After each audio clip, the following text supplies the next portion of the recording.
ప్రభు ప్రసాద్ ఛానల్కి సోదరులందరికీ స్వాగతం. ఈరోజు శనగపిండితో పేడ తయారు చేస్తాము.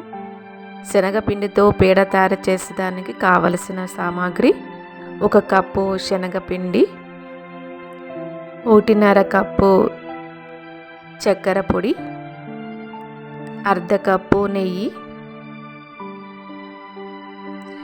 యాలక్కిల పొడి 1 టేబుల్ స్పూన్, గోడంబి, బాదాం, అర్ధ కప్పు ఆయిల్ తీసుకోవాలి.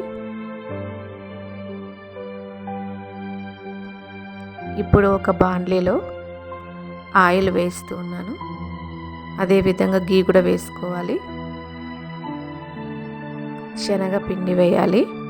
దీనిని మీడియం ఫ్లేమ్లో బాగా ఫ్రై చేసుకోవాలి. చూడండి, ఇలా ఫ్రై చేస్తూ లైట్గా తేలికగా అవుతుంది.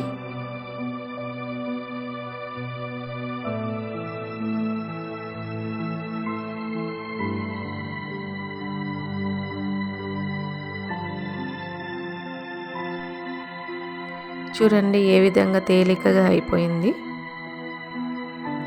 కలర్ చేంజ్ అయింది. చూడండి, ఇలా ఉంటే చాలు. ఇప్పుడు దీనిని దించేసి చల్లార్చిన తర్వాత చక్కెర పొడి వేయాలి. దీనిని బాగా మిక్స్ చేసుకోవాలి. యాలక్కిల పొడి వేయాలి, గోడంబి వేయాలి,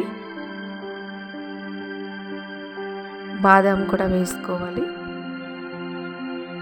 ఇది మీ ఆప్షనల్. దీన్ని బాగా మంచిగా మిక్స్ చేసుకోవాలి. చూడండి,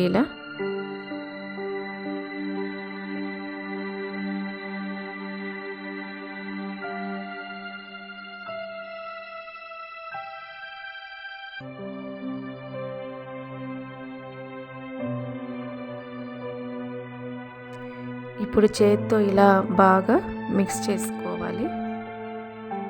చూడండి, చేత్తో మిక్స్ చేయాలి. బాగా మిక్స్ అయిపోయింది. ఇప్పుడు దీనిని లడ్డూలాగా తయారు చేసుకోవాలి. చిన్న చిన్న ఉండలుగా చేసుకోవాలి. చూడండి, ఇప్పుడు పేడా మెషిన్ ఉంటుంది కదా, ఒక లడ్డు తీసుకొని దానిపైన డ్రై ఫ్రూట్ పెట్టి, అది ఆప్షనల్. ప్రెస్ చేస్తే పేడా మెషిన్తో శనగపిండితో పేడ రెడీ అయిపోతుంది. చూడండి, శనగపిండితో పేడ రెడీ.